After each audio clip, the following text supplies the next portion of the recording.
Hello, good evening. I'm Morti. This is, I'd say my channel, but it's actually our channel, but the other half's not here still. I've asked him to send some pictures back from the Netherlands to prove that that's actually where he is this week. Welcome back to Flossmas number 7. Today is the 7th of December. I'm hoping I can keep this up for 24 days, possibly even 25. But yes, I shall keep this up. The jokes thing is becoming a bit difficult. I have got a joke for tonight. It's a bit rude, but it's also quite funny. Once upon a time, we used to be able to start these jokes with, there was an Englishman, an Irishman and a Scotsman.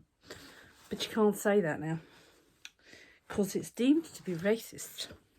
So there are three men at Christmas land at the pearly gates, and St. Peter is stood there, and he said, gentlemen, he said, before I can let you in, he said, I need you to show me one thing that you've got on you that reminds you of Christmas or represents Christmas. And the first man thought, and he rummaged in all of his pockets, he's having a feeler, and he pulls out a box of matches and he lights a match, and he says to St. Peter, he said, there, he said, this is the representing the candle of hope. He said, okay, you can go in. Second man, he's rummaging his pockets and he finds a set of keys, and he picks the keys up and he jingles them, and St. Peter says, well, he says, these represent the bells of Christmas. And the third man has a rummage around in his pockets, pulls out a pair of bright red knickers, and St. Peter says, and how on earth do those represent Christmas? And he went, oh, he said, these are carols. Yeah. So to redeem myself, I have a little poem. I have here a book that I have had, I think, since I was doing teacher training. Yes, think of all those kids that had a lucky escape. Because I can't even get my ring light in the right place. Yes, all the children that had a lucky escape from me being their primary school teacher, they're the ones who ended up with David. Anyway, so I've had this book for a long time, the Puffin Book of Christmas Poems, compiled by an author called Wes McGee. He's quite a well-known writer. And here's one called Toboggan by Colin West. I don't think it's the Colin West that lived at number 7 or wherever it was, number 6, 8 in the road I lived in recently, but hey-ho.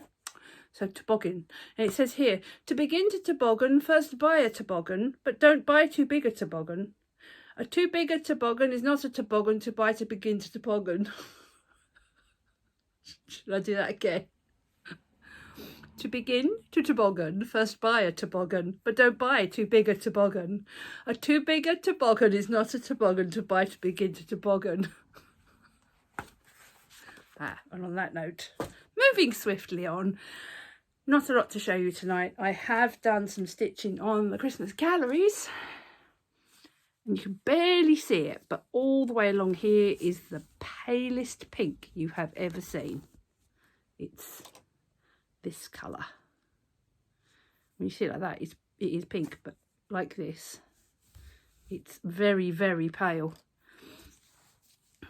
The fabric I'm using is a 14 count grey Ada that was in the stash that Safi Stitches, Kelly, hi Kelly, must ring you, Safi Stitches gave us.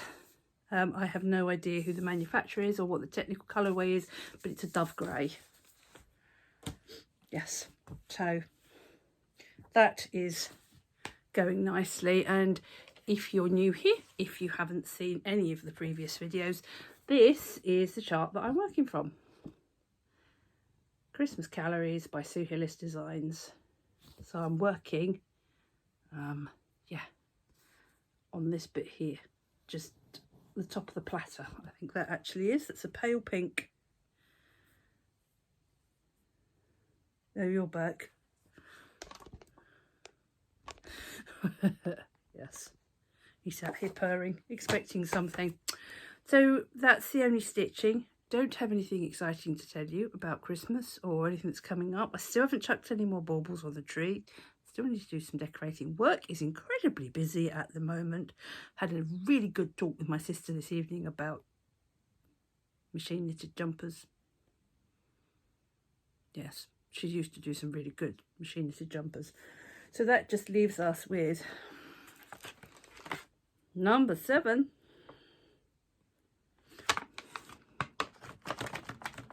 This one makes quite a bit of noise. I'm guessing that this one's not floss. Carefully peel the label off. Ooh! Oh no, that's a pretty colour. But it's not floss. It's Fimo. Fimo Effects even. Fimo Effects modelling clay. I wonder what's special about that one. That it's an effect, because it doesn't look like it's an effect. It's nice blue. It's meant to sparkle. Perhaps it's meant to sparkle. And I know why he's bought me this, because I'd like to have a go at making my own needle minders. It might take me a few years to be anything like Clay by Kim or Agnes Little Minder. Can't see myself ever being that good, but even they started somewhere. But that is such a pretty colour. I don't think the camera's picking up. Yeah, not bad. I would call that a Madonna blue, to be honest. You know, when you were a kid and you were in all the Advent things and they put you in blue and white because blue is supposed to be a colour of purity. And yeah, so, oh, got something to play with. It's the same colour as blue tack. I don't have to play with blue tack anymore. So, that's it for tonight. Dude, do you think we could get you a Christmas hat? Oh, somebody said, I'm going to see if I can do this. I'm not sure it's going to work, okay? But somebody said in the comments section how amazing Marley's eyes were, the green against the black of his coat. Well, a few years ago, Marley had a little accident. We don't know what happened. Whether he fell out of a tree, had a car accident, got in a fight with another cat. One of my other friends, her cat did exactly the same sort of injury to exactly the same eye. There's been like a puncture to the actual eye and a bit of scar tissue has formed. He came home one night with a really badly bloodshot eye and his head had blood on it. But he's got scar tissue, so his iris doesn't close up, so he doesn't get the black circular pupil. And, you know, with cats, their pupil does that. Well, Marley's doesn't go to a narrow slit like that. It's always triangular. I'm going to see if I can show you.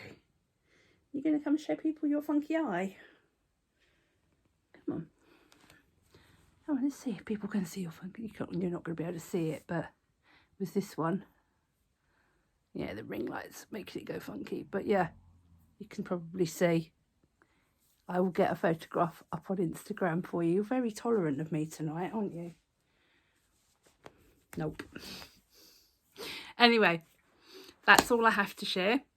I shall be back tomorrow with floss tube number 8.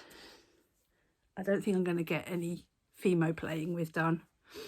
And it might have been Kat again that reminded me and said, yes, we did talk about on another floss tube, whether it was a Flossmas at the weekend or a floss tube, that David was thinking of us doing companion pieces, and that's exactly what the purple's for. Now, I think, and drop a note in the comments if you agree, I think that the ink circles elemental dragons would be really good because I'm an air sign. David did think he's a fire sign. And we could do, like, in fact, the ink circles elemental air dragon is purple. So maybe I know what to get David for Christmas. Right then. And with that said, it's very late. It is 25 to 11. I'm not 100% sure I'm going to get this uploaded tonight. I will see. It's a nice quick video. There isn't even anything to drop in with the editing, just the bumpers at either end. So I will say goodbye and see you tomorrow. Bye.